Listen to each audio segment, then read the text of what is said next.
During a recent Q&A hosted by comedian Larry Wilmore, political commentator Bill Maher roasted MAGA Republicans like Marjorie Taylor Greene and Lauren Boebert and challenged the Democratic Party to actually boast about their objectively good accomplishments for the American people.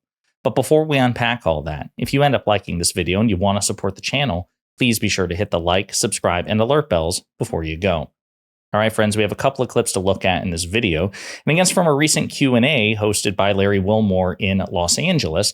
And I want to focus on two clips in particular, starting with this one here, because Bill Maher is somebody we cover a lot on this channel because whether we like it or not, he is a very influential voice in the political commentary space. He has many interesting conversations with Republicans.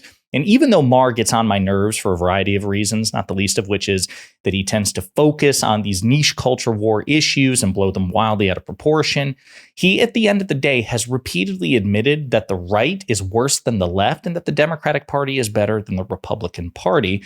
And he reaffirms that here and specifically calls out the likes of Marjorie Taylor Greene and Lauren Boebert.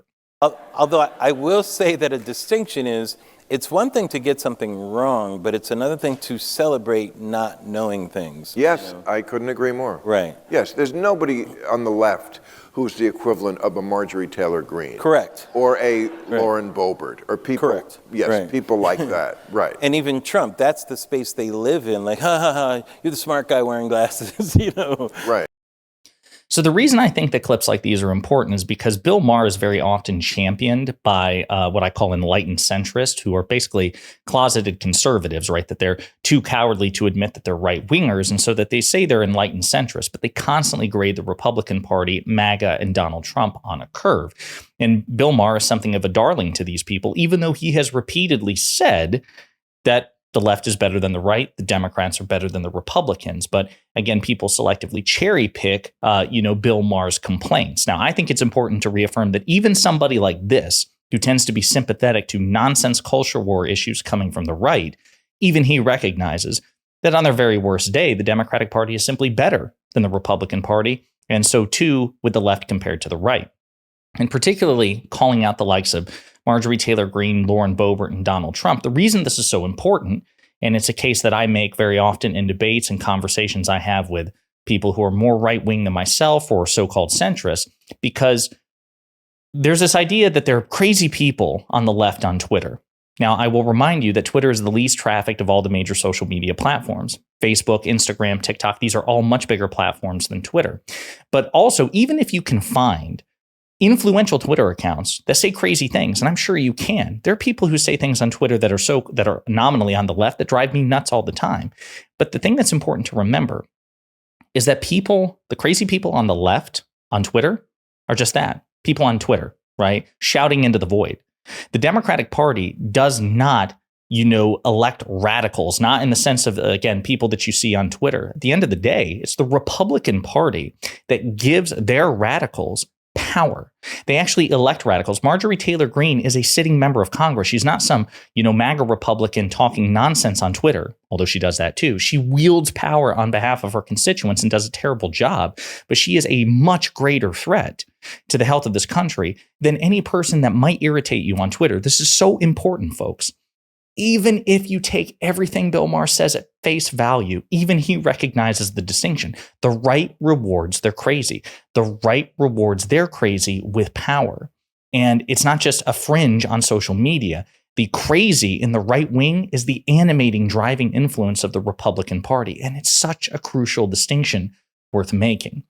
But with that in mind, Bill Maher also said something else that I agree with, which is that the Democratic Party has to make a habit of boasting about their accomplishments, informing the people of their accomplishments. And you can do it in a way, I think, in my opinion, given the enormously talented rhetoricians that are in the employ of the Democratic Party, who are actually sitting members of Congress, sitting senators, or Democratic surrogates. You can do this without being insensitive. But it is important to remind people who voted for you that their vote mattered.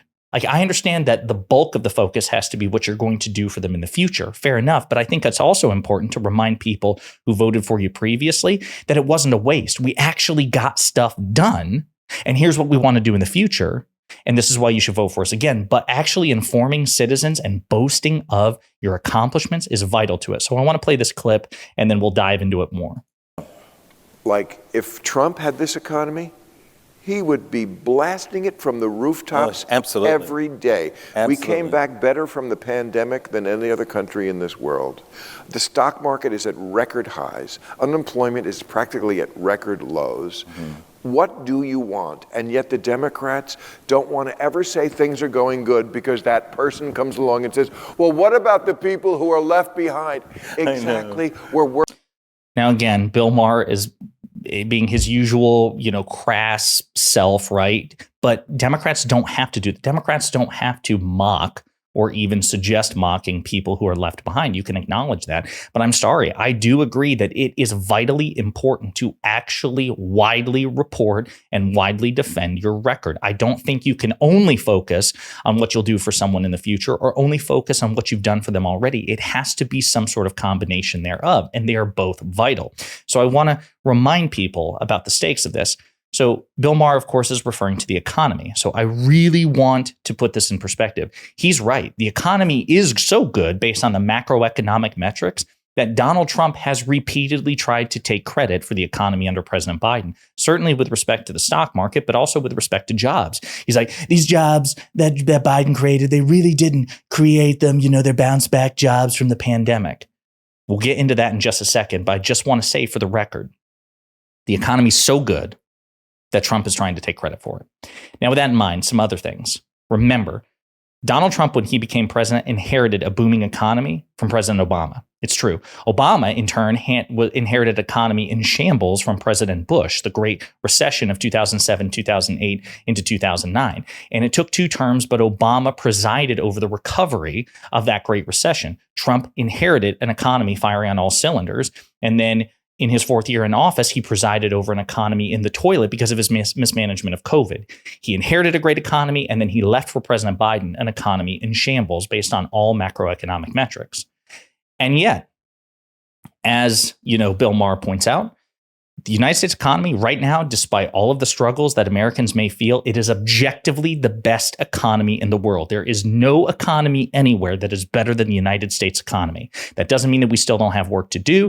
That doesn't mean that there still aren't hardships that must be addressed. But based on every macroeconomic record and macroeconomic metric, the U.S. economy under President Biden is better than China, Great Britain, Japan, anywhere in Europe, anywhere in Asia, Canada, you name it. Any of the G7 economies, the United States under President Biden is outperforming. With respect to jobs, this is huge. Unemployment is a major macroeconomic metric. Under President Biden, there have been nearly 16 million jobs created since he came into office, okay? It's just better than Trump's. Now, as we've discussed in previous videos, some people say, well, actually, I'll get to this in a second. Well, you can't control or you can't give President Biden credit for the COVID recovery. So let's just get one thing out of the way. Even if I grant the premise that we can't count COVID for Trump or count COVID recovery for Biden, Biden has still created on average many more jobs per month than Trump. 182,000 jobs created per month under Donald Trump, 276,000 jobs created under President Biden, even if you control for the pandemic. But as I've said before, I'm not obligated to grant Republicans that concession. I'm not obligated to grade Trump on a curve, nor should you. You should resist. You should say no. And you should say no for a few reasons. Number one, they would never reciprocate. If it had been a Democrat in office presiding over the economy during COVID, basically if it had been Joe Biden or Hillary Clinton in office during 2020 when the worst of the pandemic hit, Republicans would never throw that person a bone. Republicans would never say, you know what, we should grade the Democrat on a curve here because it was a once in a century pandemic. So if what's good for the goose is good for the gander, if they're not going to do it, we're not obligated to do it. Number two, the fact of the matter is, as chief executive, presidents, Republicans or Democrats, are obligated to try to manage crises. It's that simple. Donald Trump was the chief executive and he mismanaged COVID. And as I've said before, it would be one thing if Donald Trump followed the science religiously, if he elevated, boosted, and rose up his scientific advisors, if he encouraged the American people to listen to Dr. Birx, Dr. Fauci, Dr. Redford, to follow best practices, follow the science. If he used the bully pulpit of the presidency to try to unite people, if he went to Republican governors, Republican politicians, Republican voters and said, guys, we need to take the pandemic seriously because this is a threat to you and your loved ones, as well as the rest of the country. If he did that, and then the economy still killed tens of thousands or hundreds of thousands of people, then I would be far less inclined to grade Trump so harshly, because then we could say he did his best with what he had. But he didn't do his best with what he had, or if he did, his best is simply not nearly acceptable enough. But again, that's how this works. This is how it should work. And by the way, I'll remind you, Democrats were eager to work with then President Trump during COVID, even though it was an election year and they tried to impeach him before. Democrats rightfully hated Donald Trump, but when it came to the pandemic, they were willing to work with him, which is why they helped him pass 2 bipartisan COVID stimulus plans, even though it was an election year and he would get the credit. Democrats have their faults, but they are willing to set partisan politics aside for the greater good of the country, even with somebody like Donald Trump, and Trump did not really reciprocate. So he failed spectacularly, and I think it's perfectly fair to grade him harshly. But there's more. So again, Trump says, well, the jobs that were created under Biden are bounce back jobs. Well, as Steve Ratner, an economic analyst, points out, Trump's claim that Biden only added bounce back jobs is simply not true. 6.2 million more Americans are employed relative to pre-pandemic levels. So there are simply more people employed under President Biden than there ever were under Donald Trump. In terms of energy independence, you hear this a lot. Joe Biden, he killed oil production. He killed energy production. We are beholden to other countries. It's not true.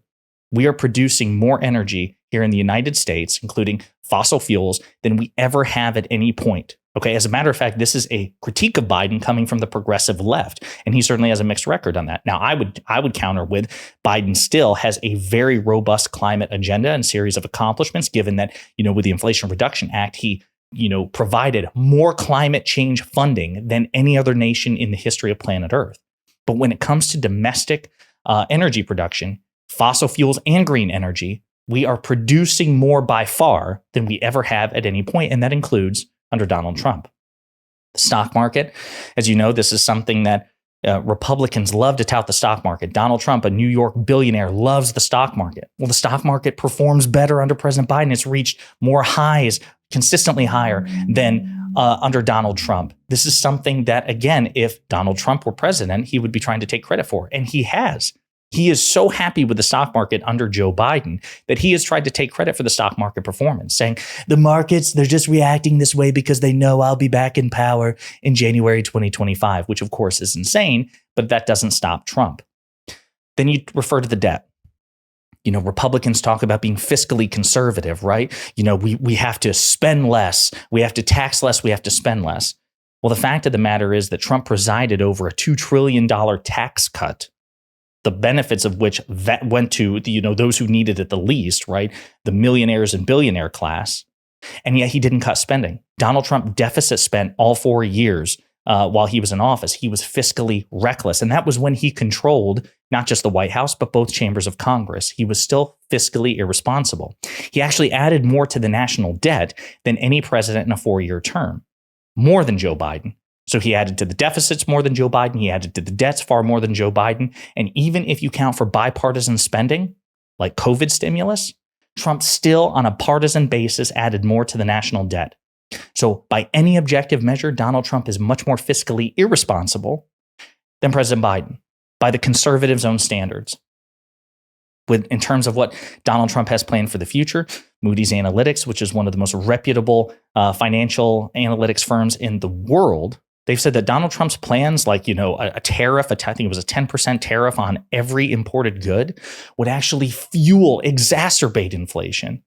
And that's also been corroborated by 16 Nobel laureate economists, that Donald Trump's stated economic policies would make inflation skyrocket if he becomes president again. So folks, I'm sorry. It's just, I understand that there is a common perception that Republicans are better on the economy. I understand that Donald Trump enjoys a significant lead over President Biden with respect to polling and perception on the economy. But those are just feelings. The facts sit squarely on the side of the Democratic Party and President Biden and liberals and progressives. Our job, mine and yours, is to persuasively convey those facts to the American people. Republicans run on a platform of lies, even with respect to the economy. Democrats actually deliver. Let me know what you think in the comments.